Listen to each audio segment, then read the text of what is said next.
Utiliser une bonne plateforme de trading.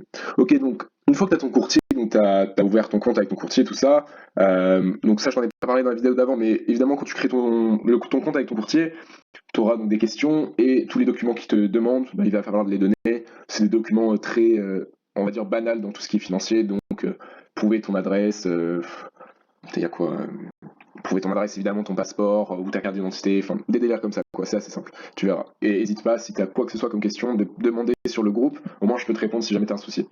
Mais donc, enfin bref, une fois que tu as ouvert ton compte avec ton courtier, bah, pour pouvoir trader sur ce courtier, il te faut une plateforme, d'accord? Donc la plateforme, c'est ce que tu as sur ton ordi, sur ton tel, comme tu vois là, où tu peux cliquer sur acheter et vendre, et après, cette plateforme, ça va envoyer le message au courtier, et qui le courtier va vraiment faire la transaction, d'accord? Donc, la plateforme que je te recommande, c'est MetaTrader 4. Pourquoi? C'est comme ça le dit là, c'est la plus populaire, la plus connue, d'accord? C'est ce que la plupart des traders utilisent. Je te conseille pas le 5, mais plutôt le 4. Pourquoi? Parce que je sais pas, en fait, le 5, il est un peu bizarre. Il est un peu bizarre, donc, et te dire le 4, c'est toujours celui qui est le plus connu, le plus utilisé, parce qu'il n'y a pas beaucoup de personnes qui utilisent le 5, en fait. Donc, je te conseille le 4.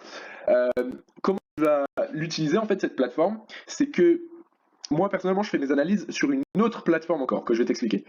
Mais ce que je fais, c'est que je fais mon analyse sur une autre plateforme qui est TradingView, d'accord?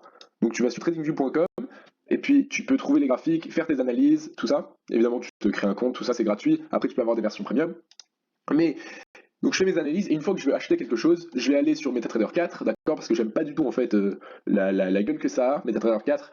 Je vais aller dessus juste pour acheter ou vendre. Mais je vais pas faire mes analyses sur MetaTrader 4 parce que tu verras, mais la plateforme sur l'ordi, bon voilà, elle est assez, en vrai elle est dégueu, tu vois, elle est dégueu, c'est pas très propre pour faire cette analyse. Je l'utilise juste pour acheter ou vendre. Sur téléphone, elle est sympa, mais pareil. Donc souvent, je vais faire mes analyses et au moment d'acheter, je vais aller sur mon téléphone, je vais mettre les numéros, tu vois, par exemple acheter à 1,62.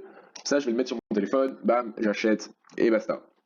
Donc ça, c'est la plateforme que je vais te recommander, MetaTrader 4. Et donc voilà, donc ça c'est la plateforme que j'utilise par contre pour mes analyses, ok? Donc comme tu vois, j'ai toutes mes analyses, les traits, tout ça, donc c'est ce que je veux dire par là.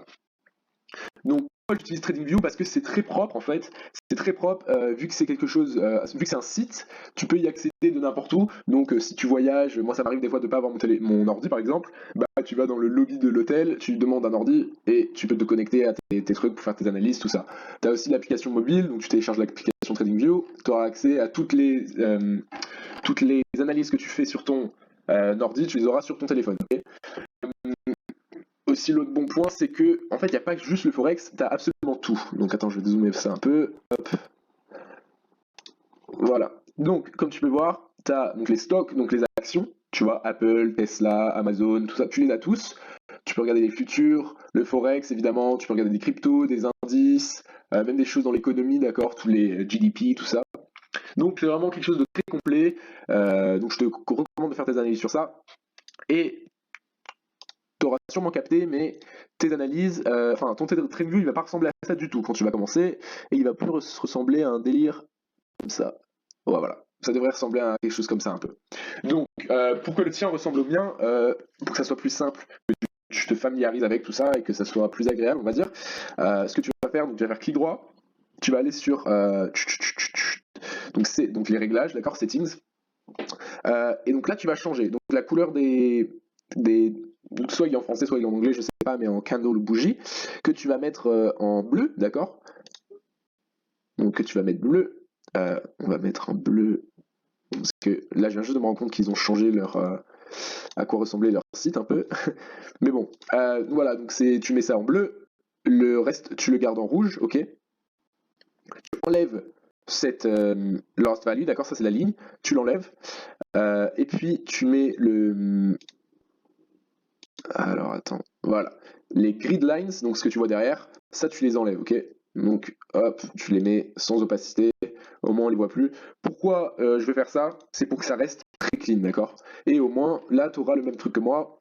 Tu peux aller dans Color Theme et tu mets Save As, d'accord? Et tu peux le mettre ici, en fait, te faire un petit truc. Donc, moi, je l'appelais White with Blue Red Candles, d'accord? Et comme tu vois, en fait, c'était exactement le même bleu. Mais bon, t'as capté le délire, c'est juste bleu et rouge, et c'est comme ça que tu changes les settings, voilà. Donc, tu vas faire tes analyses là-dessus, et après, tu vas acheter sur la plateforme MetaTrader 4 qui va être transmis à ton courtier.